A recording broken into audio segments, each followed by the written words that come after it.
लोग इस वीडियो में इतिहास के बारे में समझ लेते हैं और हम समझते हैं उत्तर भारत में जो भी राजा लोग थे उनके विषय में। हमारे भारत के इस उत्तर भारत के साइड में कुछ राजा लोग थे, जैसे हर्षवर्धन का नाम सुने होंगे, प्रभाकर वर्धन का नाम सुने होंगे, राज्यवर्धन का नाम सुने होंगे। इस तरीके के राजा लोग थे, इनके बारे में हम लोग कुछ जानते हैं कि इनका विस्तार कहां से कहां था और इनके समकालीन में कौन से लोग थे। तो जब अगर हम हर्षवर्धन का बात करेंगे कि ये उत्तर भारत के शासक थे, लेकिन वहीं पे हम बात करेंगे कि दक्षिण भारत के शासक इनके समकालीन थे, चाहे चोल हो, चाहे पाल हो, चाहे पांड्य हो, चाहे चालुक्य हो। अब चालुक्य वंश में एक बहुत प्रतापी शासक था जिसका नाम था पुलकेशिन द्वितीय, जिस पुलकेशिन द्वितीय ने हर्षवर्धन को समाप्त किया था। तो ये सारी कहानी आप लोग को घटना समझ में आएगा, पूरी ध्यान से आप लोग को सुनना होगा। अब इसमें आप लोग थोड़ा सा भी ये दिमाग नहीं लगाना कि नहीं समझ में आएगा, ना ना, अगर आप लोग ध्यान से समझेंगे तो आपको समझ में आएगा। तो चलिए हम लोग देखते हैं कि किस तरीके से विस्तार हुआ था, कौन सा वंशज पहले चल रहा था। देखिए, गुप्त वंश उत्तर भारत में चल रहा था। गुप्त वंश, जिस गुप्त वंश के संस्थापक श्रीगुप्त थे, श्रीगुप्त के बेटा घटोत्कच आए थे, फिर उसके बाद चंद्रगुप्त प्रथम आए थे। चंद्रगुप्त प्रथम का बेटा समुद्रगुप्त था। समुद्रगुप्त के दो बेटे होते हैं, एक रामगुप्त और एक होते हैं कुमारगुप्त। क्या नाम रहता है? नहीं, रामगुप्त रहता है और एक का नाम रहता है चंद्रगुप्त द्वितीय। चंद्रगुप्त द्वितीय रहता है। उसी चंद्रगुप्त द्वितीय का एक बेटा होता है जिसका नाम रहता है कुमारगुप्त, और जिस कुमारगुप्त ने नालंदा विश्वविद्यालय को 427 में बनवाया था। तो क्या आप लोगों को ये समझ में आ रहा है? तो ये था गुप्त वंश। तो गुप्त वंश जैसे ही समाप्त हुआ, उसका चरम सीमा अब खत्म हुआ, अब वो चरम सीमा पे चढ़ नहीं रहा था, समाप्त हो रहा था, निष्कासित हो रहा था, मतलब खत्म हो रहा था। तो वहीं से एक वंश स्टार्ट होता है जिसका नाम रहता है पुष्यभूति वंश। और इसी उत्तर भारत में पुष्यभूति वंश का स्थापना होता है। और उस पुष्यभूति वंश कहिए या फिर हम उसे पुष्यभूति वंश या फिर हम लोग वर्धन वंश कह सकते हैं, क्योंकि जो भी वहां के लोग थे, पुष्यभूति एक व्यक्ति थे जिन्होंने इस पुष्यभूति वंश का संस्थापक थे, स्थापना किए थे। तो वर्धन वंश का संस्थापक पूछेगा तो पुष्यभूति ही बताओगे, क्योंकि वही पुष्यभूति ही एक वंशज चला रहे थे। तो वो ऐसे तीन वहां पे शासक थे कि जो एक स्वतंत्र शासक ही नहीं हुए। तो उनके बारे में जानना उतना जरूरी नहीं है, लेकिन फिर भी हम लोग जान लेते हैं। क्या नाम था? एक का नाम था नंदवर्धन। देखिए, एक का नाम था नरवर्मन, नरवर्धन।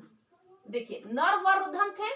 दूसरे आदित्य वर्धन थे, आदित्य वर्धन। ठीक है, और इसी को हम लोग या तो पुष्यभूति वंश कह सकते हैं या फिर वर्धन वंश कह सकते हैं। फिर इसके बाद आए थे राजवर्धन, राज्यवर्धन।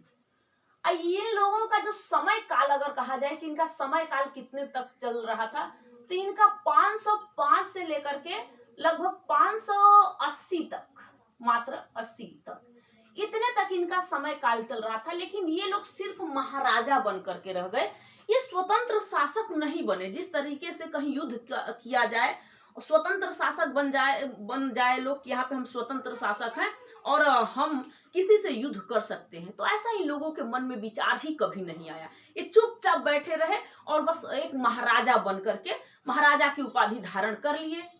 लेकिन इसी के बीच एक आते हैं शासक जिनका नाम रहता है प्रभाकर वर्धन। उनका नाम रहता है प्रभाकर वर्धन। और प्रभाकर वर्धन जो रहते हैं, ये बहुत एक शक्तिशाली, एक स्वतंत्र शासक माने जाते हैं। तो ये स्वतंत्र शासक माने गए थे जिनका नाम था प्रभाकर वर्धन। ये एक स्वतंत्र शासक थे भाई।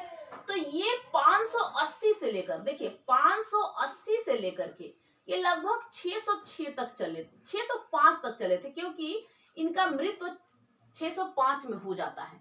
605 में इनकी मृत्यु हो जाती है। तो इनकी घटना आपको बताती हूँ। इनके 3 पुत्र थे। इनके पुत्र का नाम, 3 मतलब पुत्र पुत्री दोनों थे। एक का नाम था बड़े बेटे का राजवर्धन। क्या नाम था? ये राजवर्धन नहीं समझना, ये उस समय के राजवर्धन थे। यहाँ पे एक का नाम था राज्यवर्धन। ठीक है। दूसरे बेटी का नाम था राजश्री। ठीक। और एक बेटे का नाम था हर्षवर्धन।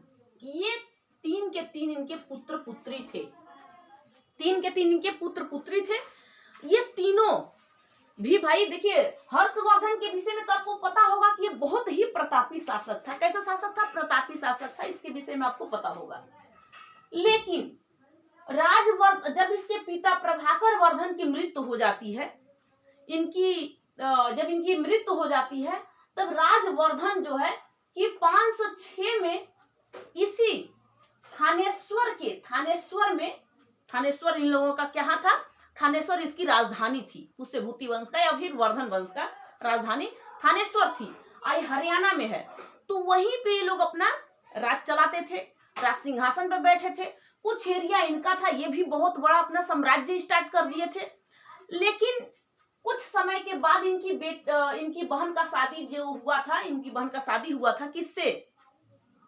इनकी बहन का शादी हुआ था कन्नौज के गृहवर्मन मौखरी से इनकी शादी हुई थी, इनकी बहन का। और राजवर्धन आराम से अपना राज कर रहे थे। और ये उस समय हर्षवर्धन 16 साल के मात्र थे, लगभग 15-16 साल के हर्षवर्धन थे। लेकिन क्या हुआ कि राजश्री को कुछ लोग इसे बंदी बना लिए और इसके पति को मार देते हैं। गृहवर्मन जो गृहवर्धन था उसको मार देते हैं। क्या नाम है? गृहवर्मन नाम था, वर्धन नहीं वर्मन। गृहवर्मन को मौखरी का था, वो कन्नौज में, यहाँ कन्नौज है और यहाँ पे ही शादी किया गया था और इसे खत्म कर देता है। कुछ लोग कौन थे? तो एक मालवा के शासक थे, यही नीचे मालवा है, जो कि गुप्त वंश के एक लोग थे, सामंत टाइप के थे, जिनका नाम था देवगुप्त। ये आप लोग लिख लेना एक बार, ये मालवा के शासक थे, मालवा के शासक। ठीक है, किस तरीके से बंदी इसको बहन को बना लेते हैं बता देती हूँ आपको। एक था यहाँ बंगाल में एक शासक था जिसका नाम था शशांक। ठीक है, शशांक था, जो कि एक गौड़ शासक था। और एक था और शासक जो कि यहाँ पे था, ये पंजाब में था, पंजाब कहिए या फिर नहीं गुजरात में था, पंजाब नहीं गुजरात में था। अब ये गुजरात में कौन सा था? बल्लभी तो वहां के बल्लभी वंश के थे, लेकिन धुर्वसेन था। क्या नाम था? धुर्वसेन। ये धुर्वसेन तीनों मिल करके इसके बहनोई, जिसका नाम था राजश्री के पति का नाम राजश्री के पति का नाम था। अगर पति का नाम पूछा तो आप लोग गृहवर्धन कहोगे। ठीक है, गृहवर्धन जो मौखरी का था, गृहवर्धन मतलब कन्नौज का था, गृहवर्धन मौखरी था उसका नाम पूरा अगर कहा जाए तो। अब उसको 3 लोगों ने जाकर के उसके पति को खत्म कर देते हैं। इस पति को जैसे ही खत्म करते हैं, ये बात राजदूतों के से पता चलता है किसको? राजवर्धन को। तो राजवर्धन क्रोधित हो जाता है गुस्से में कि हमारी बहनोई को मार दिया। कौन मार दिया भाई? अब मेरी बहन को बंदी कौन बना लिया? राजश्री को कौन बंदी बना लिया? ये सोचने लगा तो पता चला कि ये 3 है। एक बल्लभी का शासक, ये बल्लभी का है, क्या ना भाई बल्लभी लिख देते हैं, बल्लभी, एक बल्लभी का शासक यहाँ पे है, एक गौड़ वंश का शासक है और एक मालवा का शासक है। ये तीनों के तीनों ने मिल करके आपकी बहन को तो बंदी बना लिए और आपके बहनोई को, जीजा जी को खत्म कर दिए। वैसे ही सुनते ही राजवर्धन गुस्से में कहा कि चलो हम चलते हैं, चलो अब हम चलते हैं। 10,000 सेना को उठाया और चलना स्टार्ट कर दिया। तो उस समय लगभग 16 साल के हर्षवर्धन थे। तो हर्षवर्धन ने कहा कि भैया कहाँ जा रहे हो, मुझे भी ले चलो। तो कहे ना, एक हिरण का शिकार करने के लिए एक ही शेर की जरूरत है, डबल शेर की जरूरत नहीं है, तो इसलिए मैं जा रहा हूं शिकार करने के लिए और तुम घर पे रहो। ये चल दिए शिकार करने के लिए और देवगुप्त को, मालवा के राजा देवगुप्त को समाप्त कर देते हैं, यानी वहीं पे उसको खत्म कर देते हैं। समझ में आ रहा है? खत्म कर देते हैं। उसके बाद जैसे ही वो खत्म करते हैं, शशांक देखता है और शशांक राजवर्धन को खत्म कर देता है। कौन? शशांक कर देता है। कब कर देता है? तो इसी 606 में, ये इस समय इसको समाप्त कर देता है, ये खत्म हो जाता है। उसी समय उसी समय पता चलता है, अब हर्षवर्धन व्याकुल होता है कि हम लड़ाई करेंगे। तो कहा गया कि नहीं, अभी रुक जाओ। है, यशोमती इसकी माता थी, हर्षवर्धन की यशोमती माता थी। और अपने एक भिंडी भाई थे, क्या नाम था, हाँ, उन्हीं के साथ अपने बेटे को कुछ दिन तक रखे। लेकिन भाई ने कहा, भतीजा था, और भतीजा कहा कि ना, अब इसका राज्य अभिषेक करा दिया जाए। लेकिन इसका जन्म कब हुआ था, हर्षवर्धन के विषय में ज्यादा आप लोग को जानना है, तो इसका 4 जून 590 में इसका जन्म हुआ था। समझ में आ रहा है? 4 जून 590 में इसका हर्षवर्धन का जन्म हुआ था। ये आप लोग नोट करते जाना, इसका डेट टाइम जरूरी नोट करना, ये डेट टाइम आप लोग को याद करना होगा। अब यहाँ पे इसका ये राज सिंहासन पे बैठता है, ये आ जाता है थानेश्वर के राज सिंहासन पे बैठ जाता है, और अपनी बहन को कहता है कि अब हम अपनी बहन को खोजने निकलेंगे। भाई, ये हर्षवर्धन के जो कवि थे, जो राज्य में कवि रखे जाते हैं, उनका नाम था बाण भट्ट। बाण भट्ट, देखिए जो बाण भट्ट थे ना, इनके बारे में आप लोग समझना कि इन्हीं हर्षवर्धन के जो चरित्र था, हर्षवर्धन चरित्र, जो इन्होंने लिखा था, और इन्होंने सारी घटनाएं उसी में बताया था। हर्षवर्धन के जो चरित्र, हर्षवर्धन चरित्र जो इन्होंने लिखा था, उसी में सारी घटनाएं बताया था। और जितने भी युद्ध हर्षवर्धन ने किया था, ये हेंगसोंग ने बताया था, जो चीन का यात्री था, भारत में यात्रा करने के लिए और नालंदा विश्वविद्यालय में स्टडी करने यानी पढ़ने के लिए आया था। तो वो सब बताए कि 5-5 युद्ध, समझ लीजिए कि 6 से लेकर के, मान लीजिए 6 से लेकर के इन्होंने 612 तक इन्होंने इतने युद्ध को किया था। 612 मतलब 6 साल में इसने इतने युद्ध को कर दिया था। तो बाण भट्ट क्या था, उस कवि था वहां के। ठीक है, चलिए अब यहाँ तक हम लोग इस भी समझिए। अब ये थानेश्वर का तो शासक बना, लेकिन अपने बहन को ढूंढने निकला। इसको पता चला कि हमारी बहन को तो कुछ लोगों ने रख लिया है, ये अभी दोनों का पता लगाने पहुंचा। तो ऐसे पता लगाया नहीं, ये कामरूप पे भी पहले, कामरूप के एक राजा था जिसका नाम था भास्कर, उसका साथ लिया। भास्कर था, असम में कामरूप चल रहा था, असम में। तो इसको लिया और कहा कि चलो हमारी बहन का पता लगाने।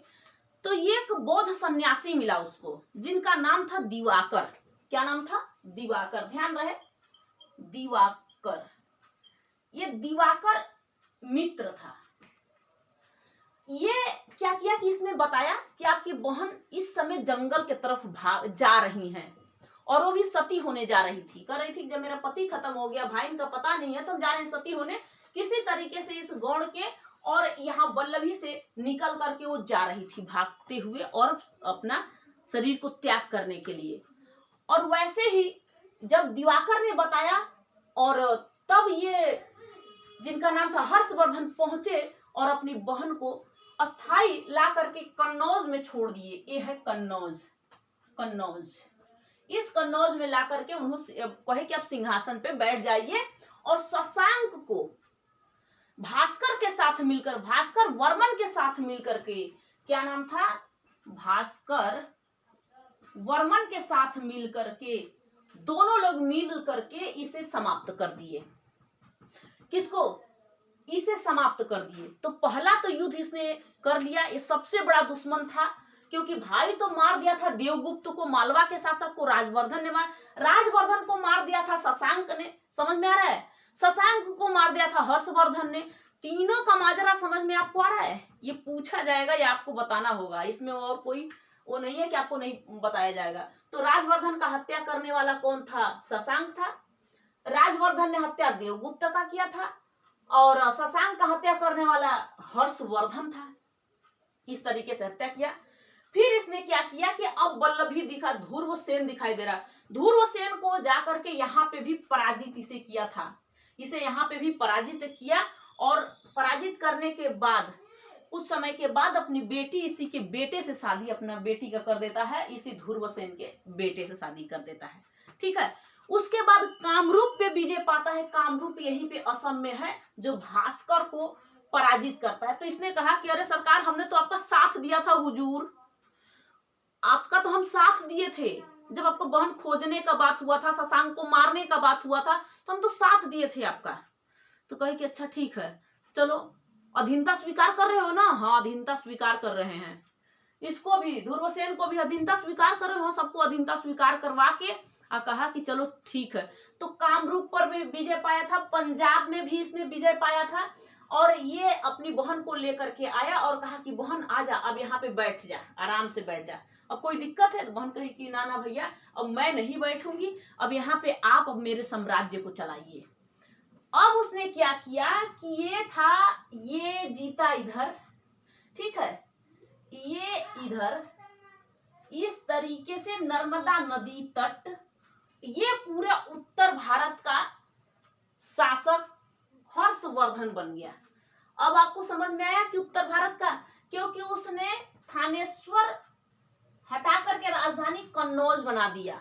वर्धन वंश की राजधानी बाद में कन्नौज बना दिया और कन्नौज पे राज करने लगा। 5 कुछ शासकों को लेकर के कहा कि चलते हैं हम दक्षिण भारत में, और दक्षिण भारत में चलते हैं। तो इधर चल रहा था चालुक्य वंश, ठीक है, पांड, चोल, ये वंश, यहाँ पे पल्लव वंश था, पांड वंश था, चोल वंश था, ये सारे के सारे वंशज थे। लेकिन नजर ध्यान चला गया था हर्षवर्धन का यहाँ पे। अब हर्षवर्धन यही काम नहीं किया है, बहुत शिक्षित भी था, हर्षवर्धन शिक्षित भी था। हर्षवर्धन पहुंचा था ये बोधि वृक्ष गया में जो है उसको कटवा दिया था। कश्मीर पहुंचा, कश्मीर में एक बुद्ध का दांत था, उसे ला करके कन्नौज में रख दिया था। ये सारे सवाल पूछे जाएंगे, और जो पूछे जाएंगे वो आपको बताना होगा। भाई जो सिंपल सिंपल चीजें नहीं, इसे समझ लेना कि जो लिखा जा रहा है बस आपके ध्यान में होना चाहिए, लिख देना है आपको डायरेक्टली। अब ये कहा कि चलते हैं हम किसको मारने के लिए, तो यहाँ पे चल रहा था पुलकेशिन द्वितीय, हम पुलकेशिन द्वितीय को मारेंगे। और थोड़ा सा चालुक्य वंश के विषय में समझ जाइए, जब तक नहीं समझोगे ना, कहते हैं नहीं कि जब तक इसे तोड़ेंगे नहीं तब तक छोड़ेंगे नहीं, तो वही काम है, यहाँ पहले आपको तोड़ना है पूरा, तब छोड़ना ही नहीं है, तभी तो समझ में आया था कौन सा चालुक्य वंश है। ये चालुक्य वंश यहाँ चल रहा था। चालुक्य 3 भागों में बढ़ जाते हैं, वातापी, वेगी, कल्याणी। कैसे बढ़ जाते हैं? अरे भाई जब वातापी पे पुष्य भी जो पुष्य मित्र नहीं सॉरी ये इनका नाम का था पुलकेशिन द्वितीय था, पुलकेशिन द्वितीय। जब ये खत्म होता है तो भैया वेगी फिर कुछ दिन तक राष्ट्रकूट वंश चलते हैं, राष्ट्रकूट बाद वेगी आता है, फिर कल्याणी आता है। इस तरीके से लोग अपने 100 साल तक वहां पे राज करते हैं, फिर एक एक लोग आते हैं।